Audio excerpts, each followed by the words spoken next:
Isn't this game great? What's going on, guys? Welcome back to another War Thunder video. War Thunder. So, in a recent video I uploaded about the M4A3 76 Sherman, someone in the comments section named Jacob wrote in saying that everything that I did in the Sherman I could do better in the Panther. And, you know, truth is, Jacob is right. As good as the Sherman is, the Panther is a better tank overall. Better armor, better gun, better mobility. It is better in virtually every measurable metric, and yet, depending on which version you're talking about, it's at the same BR. The vehicle that I'm in today is the Dauphin Panther. This is a French Panther G, basically. Well, it's a modified version, I guess you would say, because the mantlet isn't quite the same as the Panther G that we have in the game.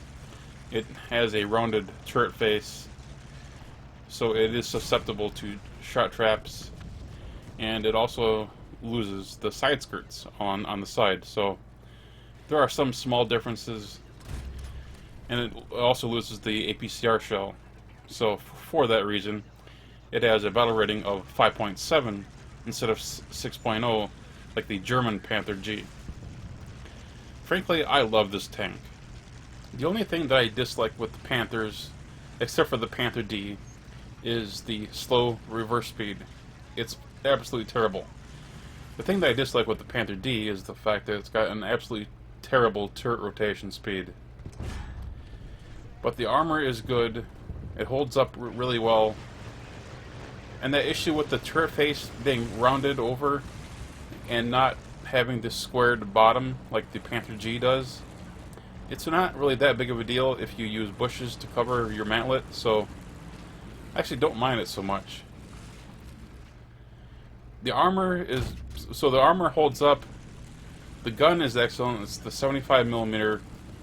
It has enough penetration to take down everything you're going to face, unless of course it's German, and that is one of the issues that you will have with this. Germany has some of the strongest tank destroyers in the game. Vehicles like the Ferdinand and Jagdpanther you're going to see on a fairly often basis. I would say you're going to see more Jagdpanthers than Ferdinands, but that's going to depend on the map. People are going to probably use the Ferdinand more often on larger size maps like Kursk, where they can keep most of the action in front of them and not be flanked so easily. Meanwhile, a vehicle like the Jagdpanther, it has very sloped armor, so while you may miss the lack of APCR against the Ferdinand, the APCR wouldn't really help you against the Jagdpanther. You're going to have to learn a couple of weak spots. There's a weak spot near the tracks, there's a weak spot near the top of the tank, and of course there's around the gun itself.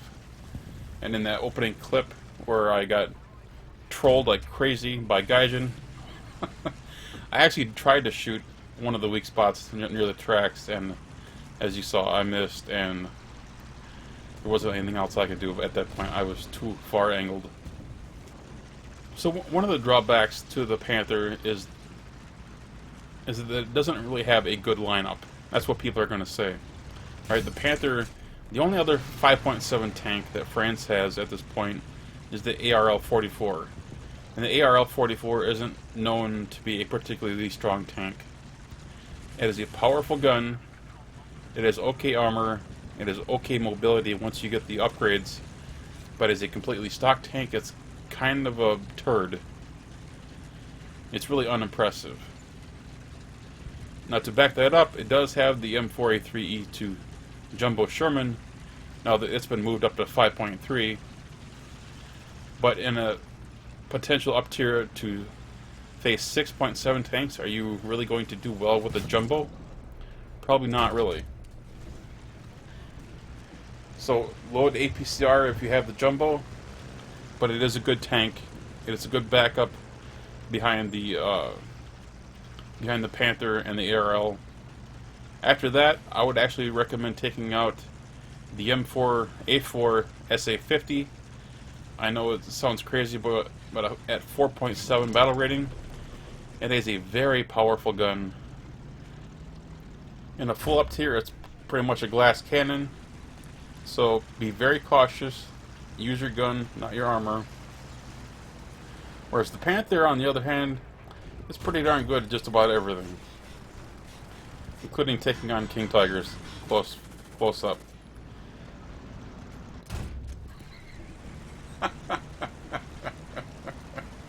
I guarantee you he didn't expect that. And truth be told, neither did I.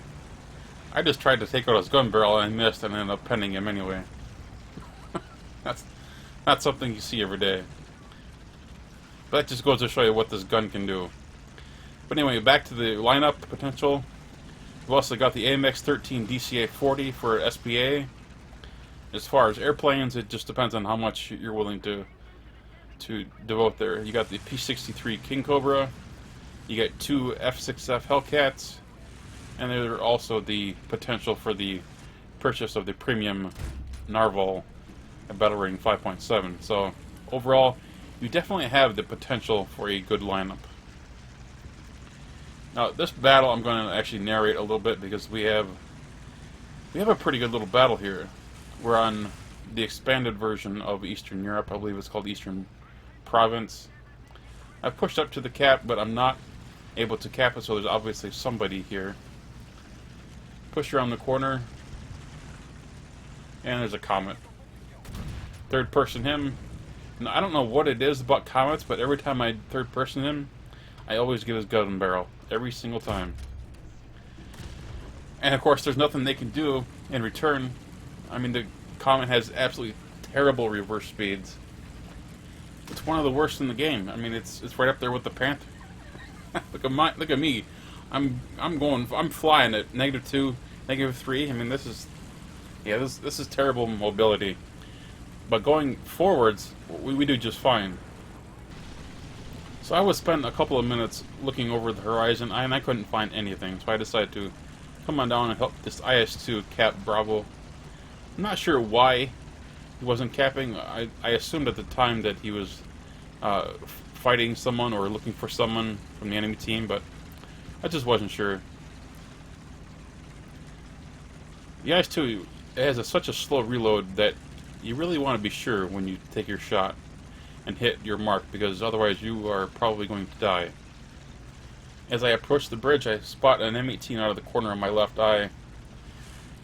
I just get a nice lucky shot on him. That could have been bad for me because I was pretty well over-angled. He very well could have penned my left side. Just depends on whether he misplaced his shot. There's a good chance that the 76mm could have actually hit my track and been absorbed by it, but you know, you just never know when you play War Thunder. Sometimes the tracks eat the shots, sometimes they don't. And then again, he could have placed his shot correctly and taken me out in one shot. Instead of waiting around for replacements or reinforcements, I decided to head on out and head towards the Charlie cap. Alpha we seem to have pretty well surrounded, so I'm not too worried about that. I didn't hear or see anything near Bravo. Charlie, on the other hand, seems to be a hotbed for enemy contacts. I've seen numerous markers. I've seen a few vehicles named in the kill feed. So I'm suspecting heavy resistance up here. Meanwhile, my teammates are pinging the map behind me. There's something in between Alpha and Bravo. Meanwhile, my teammates near Charlie continue to drop like flies. So I know something for sure is up here.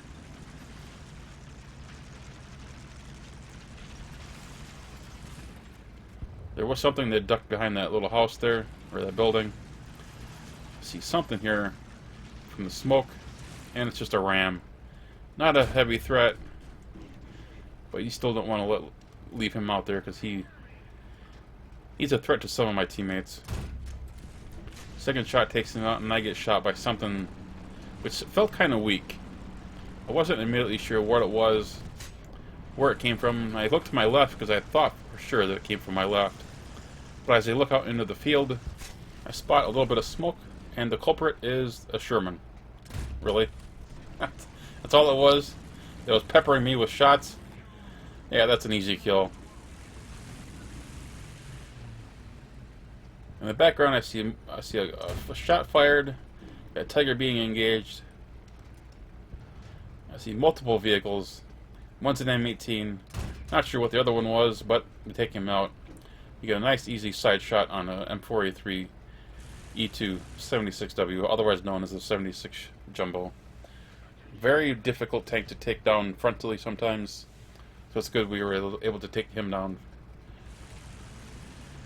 I marked the mini-map so that my teammates who are incoming to Charlie know that there is a tank there.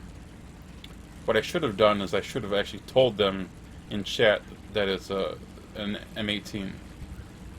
You may notice I'm doing a little retreat. Instead of going out into this field where I know I'm going to get shot from the side because there are shots coming in from my left, I decided to beat a hasty retreat back towards our spawn. I know that the M18 is out there in that tree line, and I know exactly what his strategy is. His strategy is the same as virtually every other War Thunder player, and that is to stay in cover and head for the spawn. Shoot anything incoming from the spawn as they approach the cap, and you know what? It's a smart strategy. It's a strategy that often works for a while until someone catches on and spots you. So that's our goal, is to get back here and find him before he kills any of our teammates, and I've already failed that because he managed to shoot and kill the SU-152, which was pushing, excuse me, the Charlie Cat Point. Teammate is asking for help. So where is this M18? He's gonna be in the woods. You gotta find a turret. It looks like a gun with a little. Okay, so that wasn't a tank. But that's a tank. Nice, easy, soft target. M18 is down. Now our guys who are respawning can get into Charlie without being harassed by that pesky little M18. But a quick survey of the minimap reveals we have a problem. We don't have any caps. Somehow our cap control has just gone to hell. A has been taken over by an M6, A1, at least one. B is being undertaken by I don't know what, and C, well, they've had that cap for quite some time. I don't know what is on B. I know that there was an M6 at A, but he's down now. Second one goes down. Not sure where he was. Probably there with his buddy at A. It's the Bravo cap that concerns me, because I don't know what's there. If it's an M18, that's a problem. Although the M18 is a pretty lightly armored target, it has a very punchy gun, and at this range, it's going to have a very good penetration power. But we're only going to be a couple hundred meters apart at the most, so his gun's going to have quite a bit of pen. Also, the M18 is fast. All he has to do is shoot me in the engine, and he can run circles around me, quite literally. So where is this guy? If it's even an M18. I don't even hear any engine noises near me. I just hear airplanes. Get on the cap, and whatever it was, he drove off. Well, so much for an M18. A quick-firing gun like that means that it's an anti-air. And you know what? Kudos to this guy for giving it an effort. Because so often in War Thunder, people leave at this point in the battle, well, their tickets are lost, and they're down to probably their second or third, or potentially even their fourth tank. And this guy, given that he was in a Soki, he was probably on to one of his last vehicles. You know, if you're not being spawn camped, keep pumping out vehicles if you can, because you know what, you don't have to be any really good tank in order to rush into the cap and earn yourself some more spawn points. Give your team a better chance of winning. I cannot tell you the number of games that I've lost because I and my team just could not keep up with the pace. We just couldn't keep up with all the self-propelled anti-air tanks or air vehicles that were running around. It almost always seems to happen with Germans. You know, the Morbowins and Oswins, they just seem to have so many at their disposal, and it just becomes impossible in some battles to just keep up with them. But speaking of last vehicles, this was the last encounter I would have in this battle. We just managed to grab a hold of all 3 caps and pull out a victory. Here is the results screen. We managed to get 7 kills. We lost that battle on Porto Novo, unfortunately, but with a 30% Silver Lion booster, we managed to pick up 150,000 Silver Lions and 17,000 vehicle research towards the AML-90. Not bad. This is a really good line maker. Like I said, I did have a 30% booster on, so it did help there. But honestly, I had matches where I only had like 3 kills, and I pulled in 80,000 with a victory. It's a really good line maker. If you ever see it on sale, I'd give it a consideration. It's a pretty good line maker and a pretty good grinder for tanks in tiers 1 through 5. Anyway, guys, I hope you enjoyed today's video. If you did, click that thumbs up button. And of course, if you're new to the channel, please subscribe. Take care, guys.